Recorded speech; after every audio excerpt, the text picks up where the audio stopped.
വിലക്കയറ്റം തടയുക, പൊതുവിതരണ സമ്പ്രദായം മെച്ചപ്പെടുത്തുക, തൊഴിൽ നിയമങ്ങൾ നടപ്പിലാക്കുക തുടങ്ങിയ ആവശ്യങ്ങൾ ഉന്നയിച്ചുകൊണ്ട് ജനുവരി 8-9 തീയതികളിൽ നടക്കുന്ന 48 മണിക്കൂർ ദേശീയ പണിമുടക്കിൽ ജനങ്ങൾ യാത്ര ഒഴിവാക്കിയും വ്യാപാര സ്ഥാപനങ്ങൾ തുറന്നു പ്രവർത്തിക്കാതെയും നിർമ്മാണ മേഖലയിലെ തൊഴിലാളികൾ തൊഴിൽ നിർത്തിവെച്ചും പണിമുടക്കിൽ പങ്കെടുക്കണമെന്ന് സംയുക്ത ട്രേഡ് യൂണിയൻ ജില്ലാ കമ്മിറ്റി ഭാരവാഹികൾ കൽപ്പറ്റയിൽ വാർത്താസമ്മേളനത്തിൽ അറിയിച്ചു.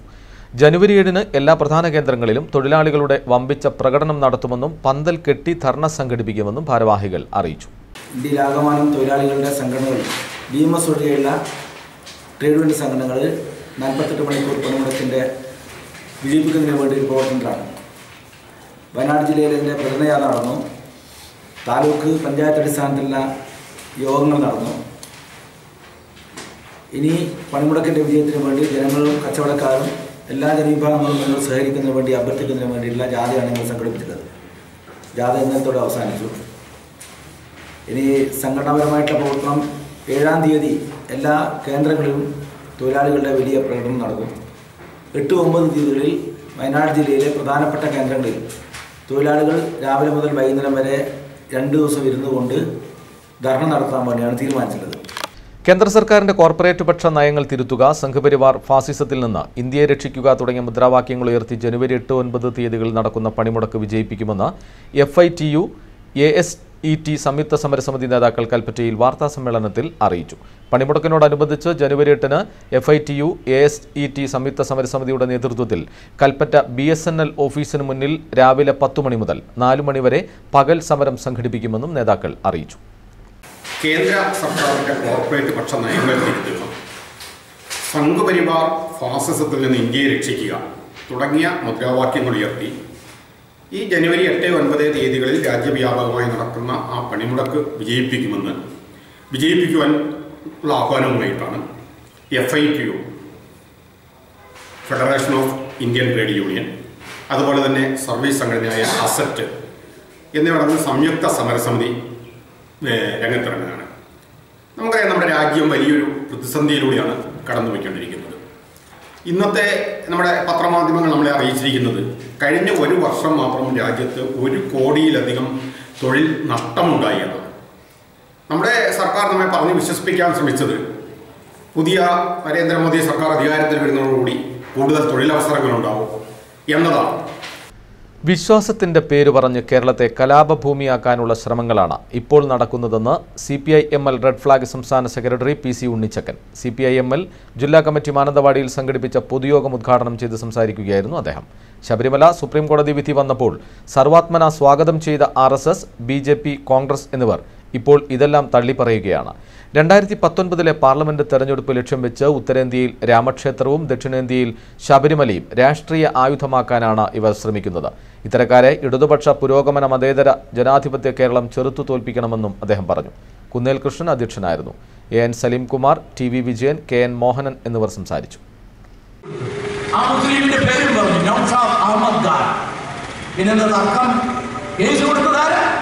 ഒരു മുസ്ലിമിന്റെ പേരെന്താ? നൗഷദ് അഹമ്മദ് ഖാൻ പേരും പറഞ്ഞു. കൊടുത്തതാരായിരുന്നു? RSSുമായി ബന്ധമുള്ള NOAs ആണെന്ന് എല്ലാവർക്കും അറിയാമായിരുന്നു. നമ്മുടെ നിപ്പ കേരളത്തിൽ മുഴുവൻ തന്നെ വലിയ വിവാദങ്ങൾ ഉണ്ടാക്കി, വലിയ പ്രശ്നങ്ങൾ ഉണ്ടാക്കി, പരിഭ്രാന്തി ഉണ്ടാക്കി. ആ പരിഭ്രാന്തി ഉണ്ടാക്കി നിപ്പ വന്നു കഴിഞ്ഞപ്പോ പറഞ്ഞു സ്ഥാപിക്കും എന്ന് പറയുന്ന മലേഷ്യയിൽ പോയി വന്ന ഒരു ചെറുപ്പക്കാരൻ അവിടെ വെച്ചുള്ള അദ്ദേഹം കൊണ്ടുവന്നതാണ് നിപ്പ എന്ന് പ്രചരിപ്പിച്ചില്ലേ? ഇതൊക്കെ ഈ ഏത് രൂപത്തിലേക്കും ഇത്തരത്തിൽ എന്ത് കാപട്യങ്ങളും എന്ത് നുണയും സത്യാനന്തര കാലം എന്ന് പറയും.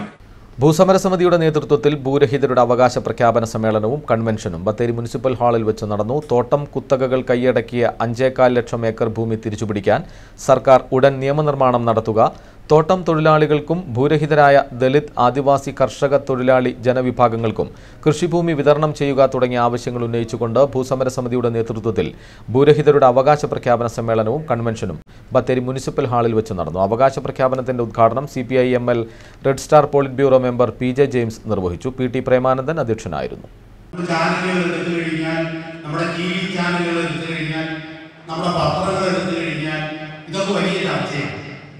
പക്ഷേ നമ്മുടെ കേരളത്തിലെ മുഖ്യധാര ചർച്ചയിലേക്ക് കടന്നു വരാത്ത നമ്മുടെ ബുദ്ധിജീവികൾ ഗൗരവമായി ചർച്ച ചെയ്യാത്ത അവഗണിക്കുന്ന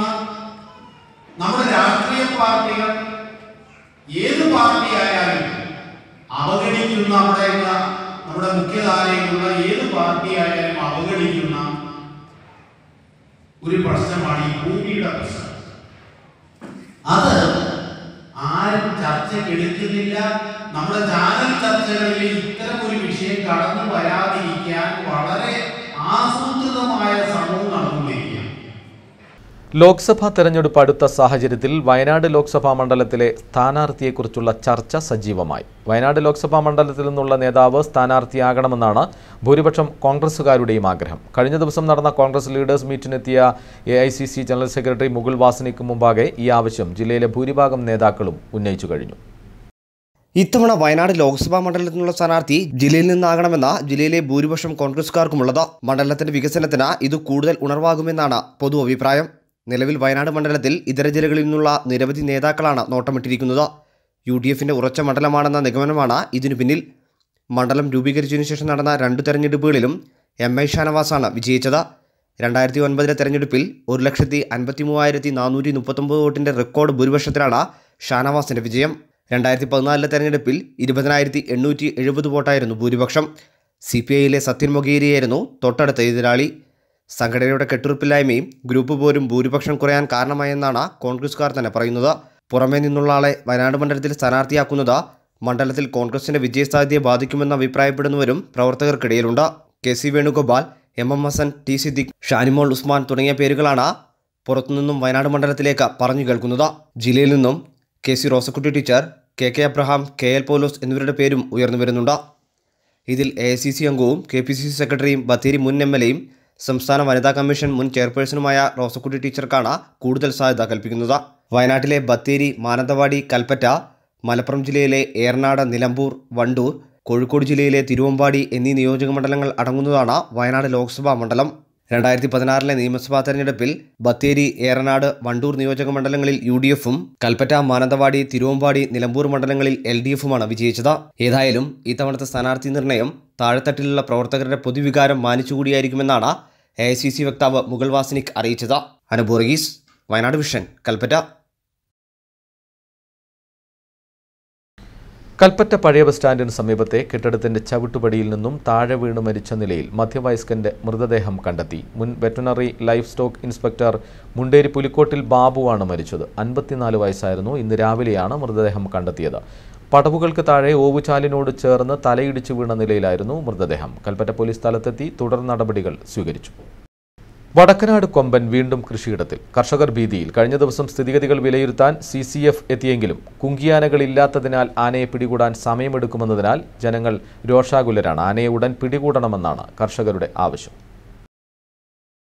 ഏറെ നാളുകൾക്ക് ശേഷം കർണാടക വനമേഖലയിൽ നിന്നും വടക്കനാട് കൊമ്പൻ വയനാട് വന്യജീവി സങ്കേതത്തിലെ വടക്കനാട് ഭാഗത്ത് തിരിച്ചെത്തി. കഴിഞ്ഞ ദിവസങ്ങളിൽ കർഷകരുടെ ഇഞ്ചി, ചേന, കമുങ്ങ് തുടങ്ങിയ കാർഷിക വിളകൾ നശിപ്പിച്ചു. വടക്കനാട് പള്ളിവയൽ ദാമോദരൻ, വെള്ളക്കെട്ട് സുരേഷ് തുടങ്ങിയവരുടെ കൃഷിയാണ് കഴിഞ്ഞ ദിവസം കൊമ്പൻ നശിപ്പിച്ചത്. എത്രയും പെട്ടെന്ന് കൊമ്പനെ പിടികൂടാനുള്ള ശ്രമം വനംവകുപ്പിൻ്റെ ഭാഗത്തുനിന്നും ഉണ്ടാകണമെന്നും ജനങ്ങൾ വലിയ ഭീതിയിലാണെന്നും ഈ പ്രദേശത്തെ കർഷകനായ നാരായണൻ പറയുന്നു. ആന 3-4 ദിവസമായി ഇവിടെ ഇങ്ങനെ ശല്യം ചെയ്തുകൊണ്ടൊക്കെ കഴിഞ്ഞ പോലെ തന്നെ ഇക്കൊല്ലം ഒരു സമയം നാശം വിതച്ചിട്ടേ ഇവിടെ പോകുള്ളൂ. ആന ഏത് ഭാഗത്തുണ്ടെങ്കിൽ ജനങ്ങളെ മുഴുവനും ഇവിടെ കൊന്നൊടുക്കും. അല്ല എന്നുണ്ടെങ്കിൽ ഉള്ള ആദായങ്ങൾ മുഴുവൻ നശിപ്പിക്കും. ആന എന്നാൽ മെനഞ്ഞാന്ന് തന്നെ ആന എന്നെ കടച്ചിട്ട് കളമ്പര കടച്ച് ആന കടച്ച് കളമ്പര എത്തിച്ചു. അപ്പോൾ ഇനി എനിക്ക് രാത്രി തോട്ടത്തിറങ്ങാനും വലിയ പേടിയാകുന്നുണ്ട്. ഇതിനെ ഉടനടി തന്നെ ഇതിനെ പിടിച്ച് വനവകുപ്പിന് പിടിച്ചിട്ടില്ലെങ്കിൽ ഇവിടെ ജനങ്ങൾ പ്രക്ഷോഭനത്തിൽ നടത്തും. അതിനൊരു യാതൊരു സംശയമില്ല. വലിയ ദുഃഖത്തിലാണ് ഇപ്പോൾ ജനങ്ങൾ ജീവിക്കുന്നത്. ജനങ്ങളിപ്പോൾ ജീവിതം തന്നെ ഒരു നിരാശയായിട്ടുണ്ട്. എന്നാൽ കഴിഞ്ഞ ദിവസം CCF പറഞ്ഞത് കൊമ്പനെ പിടികൂടാൻ കുങ്കിയാനകൾ ഇല്ലാത്തതിനാൽ താമസം നേരിടുമെന്നാണ്. മുത്തങ്ങയിലെ കുങ്കിയാനകൾക്ക് മതപ്പാടാണെന്നും കർണാടകയിൽ നിന്നുള്ള കുങ്കിയാനകളെ കൊണ്ടുവരാനുള്ള ശ്രമം തുടരുകയാണെന്നും ഇവർ പറഞ്ഞു. എന്നാൽ ഇതിന് താമസം നേരിടുമെന്നാണ് മനസ്സിലാവുന്നത്. എന്നാൽ ഇതുകൊണ്ട് തന്നെ കൊമ്പൻ്റെ ആക്രമണത്തിൽ നിന്നും ജനങ്ങളുടെ ജീവനോ സ്വത്തിനോ എന്തെങ്കിലും സംഭവിച്ചാൽ ഏതു തരത്തിലുള്ള പ്രതിഷേധമാണ് ജനങ്ങളിൽ നിന്നുണ്ടാവുക എന്ന് പറയാനാകില്ലെന്ന് കർഷകനായ റെജി ഒലിക്കത്തൊട്ടിയിൽ പറഞ്ഞു. കുങ്കിയാനകൾക്ക് മതപ്പാടാണ്. അതുകൊണ്ട് ഈ ആനയെ പിടിക്കാൻ കഴിയുന്നില്ല. ഇപ്പോൾ കർണാടകയിലൊക്കെ കുങ്കിയാനകൾക്ക് അപേക്ഷിച്ചിട്ടുണ്ട്. എന്താണ് ഇവർ ചെയ്യുന്നതെന്നൊന്നും മനസ്സിലാവുന്നില്ല. എന്താ തന്നെയാണെങ്കിലും പിന്നെ ഇനിയും ഇതുപോലെ ഈ ബഗേഷിനെ പോലെ മുത്തങ്ങയിൽ വെച്ച് കഴിഞ്ഞ പ്രാവശ്യം ഈ ആന തന്നെ കൊന്നിട്ടുള്ള ഈ ആദിവാസി ബാലനെ പോലെ ഇവിടെ ആരെങ്കിലും എന്തെങ്കിലും സംഭവിച്ചു കഴിഞ്ഞാൽ ഈ ജനങ്ങൾ ഏത് രീതിയിലാവും ഇവിടുത്തെ പിന്നെ പ്രതികരണം എന്ന് തന്നെ നമുക്ക് പറയാൻ കഴിയാത്ത ഒരു അവസ്ഥയിലാണ് ഇപ്പോൾ ഈ ആനയുടെ നിലവിലെ സ്ഥിതി. എത്രയും പെട്ടെന്ന് ആനയെ പിടികൂടാനുള്ള ശ്രമങ്ങൾ തുടരുന്നതായാണ് വനംവകുപ്പിന്റെ ഭാഗത്തുനിന്നുള്ള വിശദീകരണം. ജയരാജ്, വയനാട് വിഷൻ, ബത്തേരി. ബൈക്ക് നിയന്ത്രണം വിട്ട് മറിഞ്ഞ് യുവാവ് മരിച്ചു. സഹയാത്രികന് സാരമായ പരിക്ക്. ചൂതുപാറ ആലിലക്കുന്ന് നാരായണ നിവാസ് ബാലസുബ്രഹ്മണ്യന്റെ മകൻ മഹേഷാണ് മരിച്ചത്. 20 വയസ്സായിരുന്നു. കുറുമ്പാലക്കോട്ടയിലേക്കുള്ള യാത്രാമധ്യേ ഇന്ന് പുലർച്ചെ 4 മണിയോടെ പൂതാട്ടി ക്ഷേത്രത്തിന് സമീപം വെച്ചായിരുന്നു അപകടം. സഹയാത്രികനായ ഗോകുലിനെ ഗുരുതര പരിക്കുകളോടെ സ്വകാര്യ ആശുപത്രിയിൽ പ്രവേശിപ്പിച്ചു. ഇരുവരെയും ആദ്യം ബത്തേരി അസംഷൻ ആശുപത്രിയിലേക്ക് കൊണ്ടുപോയി, പിന്നീട് കോഴിക്കോട് സ്വകാര്യ ആശുപത്രിയിലേക്ക് കൊണ്ടുപോയെങ്കിലും മഹേഷ് മരിക്കുകയായിരുന്നു. പയ്യമ്പള്ളിയിൽ ടൂറിസ്റ്റ് ബസ് ഇടിച്ച് ബൈക്ക് യാത്രക്കാരൻ മരിച്ചു. സീതാമോണ്ട് ചിറക്കപ്പുറത്ത് ബാബുവാണ് മരിച്ചത്. 48 വയസ്സായിരുന്നു. ഇന്നുച്ചയ്ക്ക് 2 മണിയോടെയായിരുന്നു അപകടം. ഉടൻ മാനന്തവാടി ജില്ലാ ആശുപത്രിയിൽ എത്തിച്ചെങ്കിലും മരണം സംഭവിക്കുകയായിരുന്നു. പയ്യമ്പള്ളിയിലെ സഹോദരിയുടെ മകന്റെ വിവാഹത്തിന് പോകുന്നതിനിടെയായിരുന്നു അപകടം. വയനാട് ചുരത്തിൽ വാഹനാപകടം. 9-ാം വളവിൽ ജീപ്പ് കൊക്കയിലേക്ക് മറിഞ്ഞ് യാത്രക്കാർക്ക് പരിക്ക്. കൈതപ്പൊയിൽ പുളിക്കൽ അബുവിന്റെ ഭാര്യ അടിവാരം കൈതക്കാടൻ അബ്ദുറഹ്മാൻ എന്നിവർക്കാണ് പരിക്കേറ്റത്. ചുരം സംരക്ഷണ സമിതി പ്രവർത്തകരാണ് ഇവരെ ആശുപത്രിയിൽ എത്തിച്ചത്. മേപ്പാടിയിലെ ബന്ധുവീട്ടിലേക്ക് കല്യാണത്തിന് പോവുകയായിരുന്നു ഇവർ. ജീപ്പിലുണ്ടായിരുന്ന ചെറിയ കുട്ടിക്ക് നിസ്സാര പരിക്കേറ്റു. പരിക്കേറ്റവരിൽ കൈതക്കാടൻ അബ്ദുറഹ്മാൻ മെഡിക്കൽ കോളേജിൽ ചികിത്സയിലാണ്. അമ്പലവയലിൽ ഹർത്താൽ ദിനത്തിൽ വ്യാപാര സ്ഥാപനങ്ങൾ തുറക്കാൻ അനുവദിക്കാതെ തടസ്സം നിന്നതിനും സംഭവവുമായി ബന്ധപ്പെട്ട് പോലീസ് ഉദ്യോഗസ്ഥരെ ഔദ്യോഗിക കൃത്യനിർവഹണത്തിൽ തടസ്സപ്പെടുത്തൽ, വനിതാ പോലീസ് ഉദ്യോഗസ്ഥയെ ആക്രമിക്കാൻ ശ്രമം, മുഖ്യമന്ത്രിയെ ആക്ഷേപിച്ച് പ്രകടനം വിളിക്കൽ തുടങ്ങിയ കേസുകളിൽ 8 പേരെ റിമാൻഡ് ചെയ്തു. ഇതിൽ തന്നെയുള്ള 2 പേരെ ബൈക്ക് യാത്രക്കാരനായ സന്തോഷിനെ ആക്രമിച്ച് കൈവിരൽ ഒടിച്ച കേസിലും പ്രതികളാണ്. ബാബു കുണ്ടറ, സുരേഷ് ബാബു വാളല്ലൂർ, രവീന്ദ്രബാബു പുളിക്കൽ, വിനോദ് നക്ലിക്കൽ, രാജൻ പാതിരമ്പത്ത്, ശ്രീനിവാസൻ ശ്രീസദനം, പ്രസാദ് അയനിക്കൽ, ഗോപി നെല്ലാറ എന്നിവരെയാണ് കോടതി റിമാൻഡ് ചെയ്തത്. അമ്പലവയലിലെ ആംബുലൻസ് ഡ്രൈവർ ബിബിന്റെ മരണത്തിന് കാരണക്കാരായവർക്കെതിരെ കർശന നടപടി സ്വീകരിക്കണമെന്ന് CPM ജില്ലാ സെക്രട്ടറി P. ഗഗാറിൻ. ഹർത്താലിന്റെ മറവിലുണ്ടായിട്ടുള്ള ഈ അപകട മരണത്തിൽ ആ കുടുംബത്തിനുണ്ടായ നഷ്ടം നികത്താനും കാരണക്കാരായവർ തയ്യാറായേ പറ്റൂ എന്നും ഗഗാറിൻ പറഞ്ഞു. ബിബിന്റെ മരണം ഒരു യാദൃശ്ചികമായി സ്വാഭാവികമായി ഉണ്ടായ ഒരു അപകട മരണമല്ല. ഹർത്താലിന്റെ മറവിൽ RSS BJP പ്രവർത്തകർ നടത്തിയിട്ടുള്ള മനുഷ്യത്വരഹിതമായ പ്രവർത്തനങ്ങളുടെ ഭാഗമായിട്ട്, ജനവിരുദ്ധമായ പ്രവർത്തനങ്ങളുടെ ഭാഗമായിട്ട് ഉണ്ടായിട്ടുള്ളൊരു അപകടമാണ്. ആ അപകടത്തെ സ്വാഭാവിക മരണം എന്ന രീതിയിൽ ചിത്രീകരിച്ച് അവസാനിപ്പിക്കാൻ കഴിയുന്ന ഒന്നല്ല. അതിനെ ബന്ധപ്പെട്ടവരുടെ പേരിൽ ഈ റോഡ് തടസ്സം സൃഷ്ടിച്ചുകൊണ്ടുള്ള പ്രവർത്തനങ്ങൾ നടത്തിയ ആളുകളുടെ പേരിൽ അവരാരായാലും അവരുടെ പേരിൽ കൊലക്കുറ്റത്തിന് കേസെടുക്കേണ്ടതുണ്ട്. കൊലക്കുറ്റത്തിന് കേസെടുത്ത് മാതൃകാപരമായിട്ടുള്ള ശിക്ഷ ലഭ്യമാക്കുന്നതിനുള്ള നടപടികൾ പോലീസ് സ്വീകരിക്കേണ്ടതുണ്ട്. വടക്കനാട് പച്ചാടിയിൽ 47-കാരനെ വെടിവെച്ചു കൊന്ന കേസിൽ കോടതി കുറ്റക്കാരനാണെന്ന് കണ്ടെത്തിയതിന്റെ അടിസ്ഥാനത്തിൽ വിധി നാളെ പ്രഖ്യാപിക്കും. 1-ാം പ്രതി കിടങ്ങനാട് ഈച്ചക്കുന്ന് പാമ്പനാൽ മോഹനൻ കോടതി കുറ്റക്കാരനാണെന്ന് ശനിയാഴ്ച കണ്ടെത്തിയിരുന്നു. ഇയാൾക്കുള്ള ശിക്ഷയാണ് കോടതി നാളെ വിധിക്കുക. ഇയാളോടൊപ്പം 2-3 പ്രതികളായ വടക്കനാട് ചുണ്ടാട്ട് ജോസ്, ഉടുപ്പി സ്വദേശി ജോസ് എന്നിവർക്കെതിരെയുള്ള വിധിയും നാളെ അറിയാം. 2011 ഒക്ടോബർ 9-നാണ് മോഹൻ കിടങ്ങനാട് പന്തക്കൽ തോമസ് 47-നെ നാടൻ തോക്ക് ഉപയോഗിച്ച് വെടിവെച്ചു കൊന്നതായി കേസുണ്ടായത്. മോഹനെതിരെ മോശമായി സംസാരിക്കുകയും നായാട്ട് നടത്തുന്ന കാര്യം അധികൃതരെ അറിയിക്കുമെന്ന് പറയുകയും ചെയ്തതിൻ്റെ വൈരാഗ്യത്തിൻ്റെ പേരിലാണ് തോമസിനെ വെടിവെച്ചു കൊന്നത്. രാത്രി 8 മണിയോടെ തോക്കുമായി തോമസിൻ്റെ വീട്ടിലേക്ക് പോയ മോഹനൻ വീട്ടിലേക്കുള്ള വഴിയിൽ തോക്ക് വെച്ചു.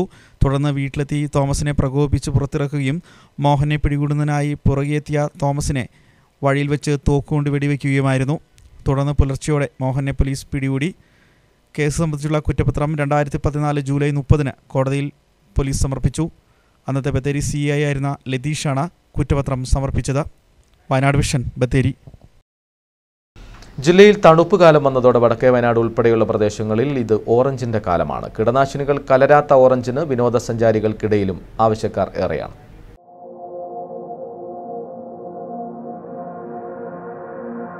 കാലവർഷത്തിന് ശേഷം വയനാട്ടിൽ തണുപ്പുകാലം വന്നതോടെ വടക്കേ വയനാട് ഉൾപ്പെടെയുള്ള വിവിധ പ്രദേശങ്ങളിൽ ഇത് ഓറഞ്ചിന്റെ കാലം. പഴുത്ത ഓറഞ്ച് നിറത്തിലുള്ളവയും പച്ച നിറത്തിലുള്ളവയും അതീവ മധുരമാണ്. ഇതാണ് വയനാടൻ ഓറഞ്ച് അഥവാ കുടക് ഓറഞ്ചിനെ മറ്റ് ഓറഞ്ചിൽ നിന്ന് വ്യത്യസ്തമാക്കുന്നത്. കർണാടക അതിർത്തിയോട് ചേർന്ന തോൽപ്പെട്ടി, അരണപ്പാറ, അപ്പപ്പാറ പ്രദേശങ്ങളിലാണ് കൂടുതലായി ഓറഞ്ച് കൃഷി കണ്ടുവരുന്നത്.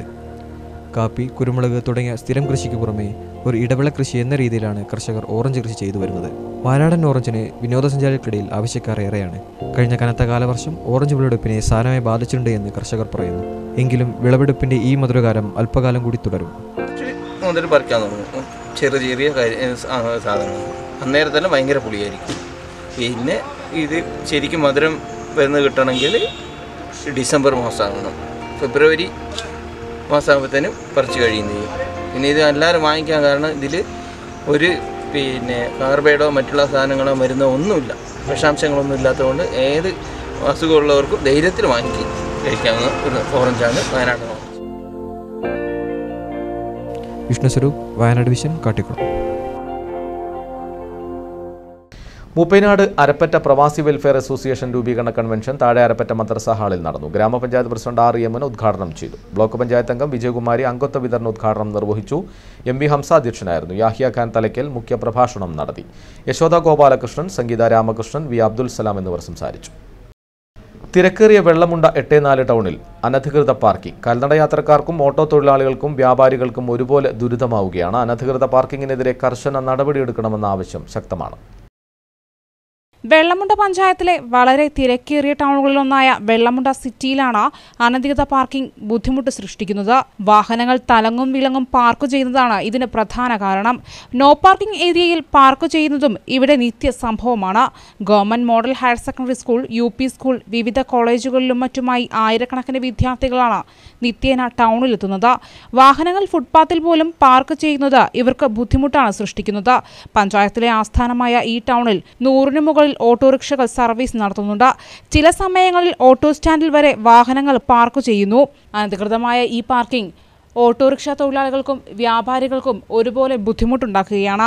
എത്രയും വേഗം അധികൃതർ ഇടപെട്ട് അനധികൃതമായ ഈ പാർക്കിങ്ങിനെതിരെ കർശന നടപടിയെടുക്കണമെന്നാണ് ഇപ്പോൾ ആവശ്യമുയരുന്നത്. 84 സിറ്റിയിൽ അനധികൃതമായി പാർക്ക് ചെയ്യുന്നതുകൊണ്ട് തന്നെ ഓട്ടോറിക്ഷക്കാർക്ക് ഇവിടെ വളരെ ബുദ്ധിമുട്ടുള്ളത്. ഒന്നാമത് ഇതിൻ്റെ ചാലുകൾ നേരെയാക്കിയിട്ടില്ല. അതുപോലെ മഴക്കാലം വന്നു കഴിയുമ്പോഴത്തേനും വളരെ ബുദ്ധിമുട്ടുകൾ അനുഭവിക്കുന്നു. ഇവിടുന്ന് അങ്ങോട്ടും ഇങ്ങോട്ടും മാറി കഴിഞ്ഞാൽ സ്കൂൾ ജംഗ്ഷനാണ്. വൈകുന്നേരം കഴിഞ്ഞാൽ മുൻപിലാണെങ്കിൽ ലോക്കലടിക്കുന്ന ഭയങ്കര തിരക്കുകളും ഭയങ്കര പരിപാടികളൊക്കെ ഉള്ളത്. അതുകൊണ്ട് ശരിക്ക് ഇവിടെ ഒരു ഓട്ടോ സ്റ്റാൻഡെന്ന് പറയാൻ പറ്റില്ല. ഇവിടെ വളരെ ബുദ്ധിമുട്ടുകൾ അനുഭവിച്ചുകൊണ്ടിരിക്കുക. ഇവിടുത്തെ ഓട്ടോക്കാരാണെങ്കിലും ഇവിടുത്തെ മറ്റു വ്യാപാരികളൊക്കെ ആണ് എല്ലാവർക്കും വളരെ ബുദ്ധിമുട്ടുകളുള്ളത്. വയനാട് വിഷൻ, വെള്ളമുണ്ട. ജില്ലയിലെ ഏറ്റവും വലിയ പഞ്ചായത്തായ നെന്മേനിയും അന്താരാഷ്ട്ര നിലവാരത്തിലേക്ക്. ഇതിനായുള്ള പ്രവർത്തനങ്ങൾ ഇതിനോടകം പൂർത്തീകരിച്ചു കഴിഞ്ഞു. ഈ മാസം തന്നെ ISO സർട്ടിഫിക്കറ്റ് ലഭിക്കുമെന്ന പ്രതീക്ഷയിലാണ് ഉദ്യോഗസ്ഥരും ഭരണസമിതി അംഗങ്ങളും. ജില്ലയിലെ ഏറ്റവും വലിയ പഞ്ചായത്തിന്റെ രേഖകളെല്ലാം വളരെ കൃത്യതയോടെ റാക്കുകളിൽ നിരന്നു കഴിഞ്ഞു. അപേക്ഷ നൽകുന്നവരുടെ വിവരങ്ങൾ കണ്ടെത്താൻ ഇപ്പോൾ നിമിഷങ്ങൾ മതി. ഓരോ വിഭാഗവും തരംതിരിച്ച് കൃത്യതയോടെയാണ് അടുക്കി വച്ചിരിക്കുന്നത്. മുൻകാലങ്ങളിൽ മാസങ്ങളുടെ പ്രയത്നമാണ് ഫയലുകളിൽ നിന്ന് വിവരങ്ങൾ കണ്ടെത്താൻ വേണ്ടിയിരുന്നത്. ഭൗതിക സാഹചര്യങ്ങളും കുറ്റമറ്റതാക്കി.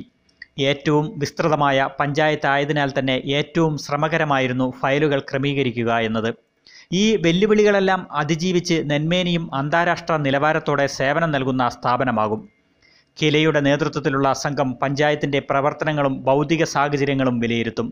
ഈ മാസം 15ഓടുകൂടി തന്നെ അന്താരാഷ്ട്ര നിലവാരത്തിൻ്റെ അംഗീകാരത്തിന് അർഹമാകുമെന്ന പ്രതീക്ഷയിലാണ് ഉദ്യോഗസ്ഥരും ഭരണസമിതി അംഗങ്ങളും. നെന്മേനി ഗ്രാമപഞ്ചായത്തിൽ ഈ പുതുവത്സര വേളയിൽ ISO സർട്ടിഫിക്കേഷൻ ലഭ്യമാക്കുന്നതിന് ആവശ്യമായിട്ടുള്ള നടപടികൾ പൂർത്തീകരിച്ചു കഴിഞ്ഞിരിക്കുകയാണ്. ഇവരുടെ പ്രധാനമായിട്ടും നമ്മൾ ഉദ്ദേശിക്കുന്നത് 3 ലക്ഷ്യങ്ങൾ കൈവരിക്കുക എന്നുള്ളതാണ്. ഒന്ന്, പഞ്ചായത്ത് ഓഫീസിൽ എത്തിച്ചേരുന്ന ജനങ്ങൾക്ക് കാര്യക്ഷമമായിട്ടുള്ള സേവനം കൃത്യസമയത്ത് ലഭ്യമാക്കുക. രണ്ടാമതായിട്ട്, പൊതുജനങ്ങൾക്കും ജീവനക്കാർക്കും ആവശ്യമായിട്ടുള്ള ഭൗതിക സാഹചര്യങ്ങൾ ലഭ്യമാക്കുക. മൂന്നാമതായി, പൊതുജനങ്ങൾ അടക്കമുള്ള എല്ലാ ആളുകൾക്കും അറിയേണ്ടുന്ന എല്ലാ വിവരങ്ങളും സുതാര്യമായിട്ട് ലഭ്യമാക്കുന്നതിനുള്ള നടപടി സ്വീകരിക്കുക. അതിനു വേണ്ടിയിട്ട് ഇൻഫർമേഷൻ ബോർഡുകളും പൗരാവകാശ രേഖ, സേവനാവകാശ രേഖ തുടങ്ങിയിട്ടുള്ള കാര്യങ്ങൾ പ്രസിദ്ധീകരിച്ചുകൊണ്ട് പ്രവർത്തനം മെച്ചപ്പെടുത്തുക. Wayanad vision, Cheeral. Lottery agent 1ാം സമ്മാനം കിട്ടിയ ലോട്ടറി ടിക്കറ്റ് തട്ടിയെടുത്തെന്ന കേസിൽ ക്രൈംബ്രാഞ്ച് അന്വേഷണം ആവശ്യപ്പെട്ട് പരാതിക്കാരനും കുടുംബവും സത്യഗ്രഹ സമരം തുടങ്ങി. അമരക്കുനി സ്വദേശിയായ കണ്ണംകുളത്ത് വിശ്വംഭരനും കുടുംബവുമാണ് സമരം തുടങ്ങിയത്. പരാതി നൽകിയിട്ടും പുൽപ്പള്ളി പോലീസിന്റെ ഭാഗത്തുനിന്ന് നീതി കിട്ടിയില്ലെന്നും കേസ് ഒതുക്കി തീർക്കാൻ പോലീസ് ശ്രമിച്ചെന്നും ഇവർ ആരോപിച്ചു. ബന്ധുവും പുൽപ്പള്ളിയിലെ Sri Vinayaka lottery agency ഉടമയുമായ Nishad lottery തന്റെ കയ്യിൽ നിന്ന് തട്ടിയെടുത്തെന്നാണ് വിശ്വംഭരൻ പറയുന്നത്. കൃത്യമായ അന്വേഷണം നടത്തി കുറ്റക്കാരെ ശിക്ഷിച്ച് തനിക്ക് നീതി ലഭിക്കണമെന്നാണ് വിശ്വംഭരൻ ആവശ്യപ്പെടുന്നത്.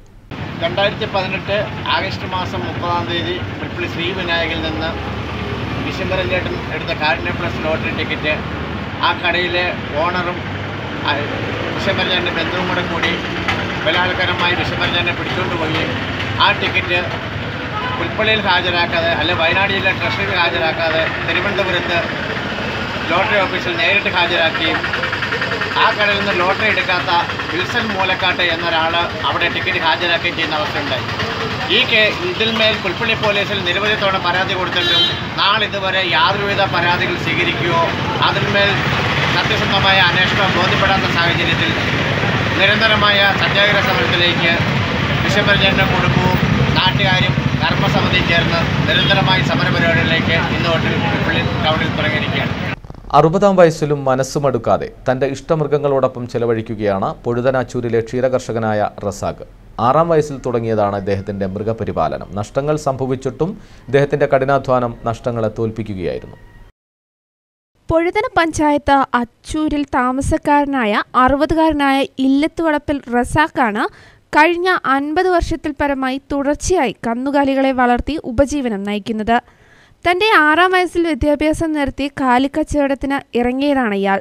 പിന്നീട് കഠിന പ്രയത്നം കൊണ്ട് തന്നെ സ്വന്തമായി കന്നുകാലികളെ വാങ്ങി വളർത്താൻ തുടങ്ങി. 1-ൽ നിന്നും 70ഓളം കാലികളിൽ വരെ എത്തി. പിന്നീട് കുറേ പശുക്കൾ രോഗം ബാധിച്ച് ചത്തുപോവുകയും ചെയ്തു. ഇതിൽ വലിയ നഷ്ടങ്ങൾ ഇയാൾക്ക് സംഭവിച്ചിരുന്നെങ്കിലും ഇയാളുടെ കഠിന പ്രയത്നം കൊണ്ട് തന്നെ ഉണ്ടായ നഷ്ടങ്ങൾ ഇല്ലാതായി. ഈ കഴിഞ്ഞ വർഷം സൊസൈറ്റിയിൽ നിന്നു ലഭിച്ച 25,000 രൂപ മാത്രമാണ് ഇയാൾക്ക് ആകെ കിട്ടിയ ആനുകൂല്യം. ഭാര്യയും മകനും അടങ്ങുന്ന റസാഖിന്റെ കുടുംബം 3 പെൺമക്കളെ വിവാഹം കഴിപ്പിച്ചയച്ചു. ഈ കഴിഞ്ഞ പ്രളയത്തിൽ പൊഴുതനയിൽ ഉണ്ടായ ഉരുൾപൊട്ടലിൽ 2 കന്നുകാലികളും 1 എരുമയും റസാഖിന് നഷ്ടമായി.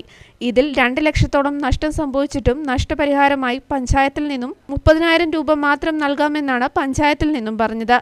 50 വർഷത്തെ പ്രയത്നത്തിൽ ഇപ്പോൾ സിസ്ഫോൺ, വെഞ്ചൂരി, ജെയ്സി തുടങ്ങി 5 ഇനത്തിലുള്ള പശുക്കളും 5 കന്നുകുട്ടികളും 10 എരുമകളും വിവിധ ഇനത്തിലുള്ള 20 കോഴികളുമാണ് ആകെയുള്ളത്. 50 ലിറ്റർ പശുപാലും 20 ലിറ്ററോളം എരുമപ്പാലും നിലവിൽ കിട്ടുന്നുണ്ട്. ഇതിൽ ഇയാൾ തൃപ്തനാണ്. ഇതുപോലെ ഈ മേഖലയിലേക്ക് ആര് മുന്നോട്ട് വരികയാണെങ്കിലും അവരെ പൂർണ്ണമായും റസാഖ് സഹായിക്കാൻ തയ്യാറാണ്. ഒരു കർഷകനാണ്. ഞാൻ 6 വയസ്സിൽ തുടങ്ങിയ പരിപാടിയാണ്. എനിക്ക് ഇതുവരെ ആനുകൂല്യങ്ങളൊന്നും കിട്ടിയിട്ടില്ല. അപ്പോൾ അതിൻ്റെ പേരിൽ ഞാൻ ഇതുവരെ നയിച്ചുണ്ടാക്കിയ മുതലാണ് ഈ സാധനങ്ങളൊക്കെ. ഞാൻ ഇതുമൊന്നുണ്ടായതാണ്. ഇതേമാതിരി ഒരു കർഷകൻ മുന്നോട്ട് വരികയാണെങ്കിൽ ഓന് എന്തൊക്കെ വരുന്നുണ്ടെങ്കിലും ഓന് വരണം. വളരെ കഷ്ടപ്പാടാണ്. ആ കഷ്ടപ്പാടിന് സൊസൈറ്റി ആയാലും ആരായാലും എന്തെങ്കിലും ഉള്ളത് ആ കർഷകന്റെ രംഗത്തേക്ക് എത്തിച്ചു കൊടുക്കാൻ വലിയ. വയനാട് വിഷൻ, വൈത്തിരി. വെള്ളമുണ്ട ഒഴുക്കൻമൂലയിൽ പ്രവർത്തിക്കുന്ന ഗവൺമെന്റ് ഹോമിയോ ഡിസ്പെൻസറിയുടെ മാതൃകാ ഡിസ്പെൻസറി പ്രഖ്യാപനവും മെഗാ മെഡിക്കൽ ക്യാമ്പും OR കേളു MLA ഉദ്ഘാടനം ചെയ്തു. വെള്ളമുണ്ട ഗ്രാമപഞ്ചായത്ത് പ്രസിഡന്റ് P. തങ്കമണി അധ്യക്ഷയായിരുന്നു. ആരോഗ്യ വിദ്യാഭ്യാസ standing committee chairperson Sakeena, vice president Andrews Joseph, ജനപ്രതിനിധികൾ, medical officer doctor Muhammad Tasneem, doctor Aji Wilber തുടങ്ങിയവർ സംസാരിച്ചു. വയോജനങ്ങളുടെ ആരോഗ്യ സംരക്ഷണം എന്ന വിഷയത്തിൽ ബോധവൽക്കരണ ക്ലാസും നടന്നു. മാതൃകാ ആശുപത്രിയായിട്ട് ഉയർത്തുന്നതിനു വേണ്ടി വെള്ളമുണ്ട ഗ്രാമപഞ്ചായത്ത് ഭരണസമിതി തീരുമാനിക്കുകയും അതിൻ്റെ അടിസ്ഥാനത്തിൽ അതിൻ്റെ പ്രഖ്യാപനങ്ങളെ നമ്മൾ നടത്തുകയാണ്. അപ്പോൾ ആശുപത്രിയായി ബന്ധപ്പെട്ടുകൊണ്ട് ഒരുപാട് കാര്യങ്ങളൊന്നും നിങ്ങളോട് പറയേണ്ട. SKMJ higher secondary school NSS യൂണിറ്റിന്റെ നേതൃത്വത്തിൽ ലക്ഷ്മി അമ്മയ്ക്ക് നിർമ്മിച്ചു നൽകിയ സ്നേഹവീടിന്റെ താക്കോൽദാനം കൃഷിവകുപ്പ് മന്ത്രി S. സുനിൽകുമാർ നിർവഹിച്ചു. പ്രളയാനന്തര നവകേരള സൃഷ്ടിക്കായി നാടൊന്നാകെ കൈകോർക്കുമ്പോൾ കൽപ്പറ്റ SKMJ ഹയർ സെക്കൻഡറി സ്കൂളിലെ NSS യൂണിറ്റ് മഹത്തായ ദൗത്യമാണ് സാക്ഷാത്കരിച്ചിരിക്കുന്നതെന്ന് മന്ത്രി പറഞ്ഞു. CK ശശീന്ദ്രൻ MLA അധ്യക്ഷനായിരുന്നു. പെരിന്തട്ടയിലെ ലക്ഷ്മി അമ്മയുടെ വീട് ഒരു മാതൃകാപരമായ നിലയിൽ അത് നിർമ്മിച്ചു കൊടുത്തിരിക്കുന്നത് EMS ഭവന പദ്ധതിയിൽ ഉൾപ്പെടുത്തി, ലൈഫ് മിഷൻ ഉൾപ്പെടുത്തിയിട്ടും വീട് വെക്കാൻ പറ്റിയില്ല. അതിന് കാരണം റോഡില്ലാത്ത സ്ഥലത്താണ് വീട് നിൽക്കുന്നത്. ഒരു വീട് വെക്കണമെങ്കിൽ ആവശ്യമായിട്ടുള്ള കട്ടയും കല്ലും സിമന്റും മണലും ഒക്കെ എത്തിക്കണമെങ്കിൽ ഈ കൊടുത്ത പണം കൊണ്ട് സാധിക്കില്ല എന്നുള്ള ഒരു സാഹചര്യത്തിലാണ് സാധുക്കളായിട്ടുള്ള പലർക്കും അവരുടെ വീട് പൂർത്തീകരിക്കാൻ പറ്റാതെ വരുന്നത്. ഈ ഒരു ഘട്ടത്തിൽ പെരിന്തട്ടയിലെ നമ്മുടെ SKMJ ഹയർ സെക്കൻഡറി സ്കൂളിലെ NSS യൂണിറ്റിലെ കുട്ടികള് ഈ വീട് നിർമ്മിച്ച് പൂർത്തീകരിക്കാൻ വേണ്ടിയിട്ടുള്ള ഉത്തരവാദിത്തം ഏറ്റെടുത്ത് വീട് നിർമ്മിക്കാൻ ആവശ്യമായിട്ടുള്ള സാധന സാമഗ്രികൾ എത്തിക്കുക. ജീവിത സാഹചര്യത്തിൽ ഒറ്റപ്പെട്ടവരും നിരാലംബരുമായ ആളുകൾക്ക് സംരക്ഷണവും പരിചരണവും നൽകി വരുന്ന ബൃഹത് പദ്ധതിയായ പീസ് വില്ലേജിന്റെ വാർഷികാഘോഷത്തിന്റെ ഭാഗമായി പീസ് വില്ലേജും ജില്ലാ കുടുംബശ്രീ മിഷനും സംയുക്തമായി കുടുംബശ്രീ പാലിയേറ്റീവ് നാട്ടുനന്മ വോളണ്ടിയർമാരുടെ സംഗമവും പീസ് വില്ലേജ് വാർഷികാഘോഷം പിണങ്ങോട് പീസ് വില്ലേജ് അങ്കണത്തിൽ വെച്ച് സംഘടിപ്പിച്ചു. MLA CK ശശീന്ദ്രൻ പരിപാടി ഉദ്ഘാടനം ചെയ്തു. വെങ്ങപ്പള്ളി പഞ്ചായത്ത് പ്രസിഡന്റ് PM നാസർ അധ്യക്ഷനായിരുന്നു. സബ് കളക്ടർ NSK ഉമേഷ് മുഖ്യപ്രഭാഷണം നടത്തി. ആളുകളുടെ ഒറ്റപ്പെടുന്ന ആളുകൾക്ക് അവർക്ക് അങ്ങനെയുള്ള ശ്രദ്ധിക്കപ്പെടാനില്ലാത്ത ആളുകളെ സംരക്ഷിക്കുന്നത് 69 പേരുണ്ട് എന്ന് പറഞ്ഞിട്ടുണ്ട്. എന്റെ വീട്ടിനടുത്തുള്ള ഒരാൾ ഇവിടെ കൊണ്ടായി പിന്നീട് അദ്ദേഹം മരിച്ചുപോയി. പിന്നീട് ഇവിടെ നിന്ന് ഒക്കെ അവരെ ഏൽപ്പിച്ചപ്പോൾ അവരൊക്കെ വളരെ ഭംഗിയായിട്ട് ആ കാര്യങ്ങൾ ചെയ്തിട്ടുണ്ട്. അപ്പൊ നമുക്കൊരു താങ്ങായിട്ട് നിൽക്കുകയാണ്. അതും വളരെ പ്രധാനപ്പെട്ടതാണ്. അതോടൊപ്പം തന്നെ കുടുംബശ്രീ വിളിച്ചു വന്നു. കുടുംബശ്രീ നാട്ടുനന്മ എന്ന് പറയുന്നത് പാലിയേറ്റീവ് പ്രവർത്തനത്തിന്റെ ഭാഗമാണ്. നമ്മുടെ മെഡിക്കൽ ശാസ്ത്രത്തിന് ഒരു പുതിയ വിങ്ങായിട്ട് തന്നെ പാലിയേറ്റീവ് മാറിക്കഴിഞ്ഞിട്ടുണ്ട്.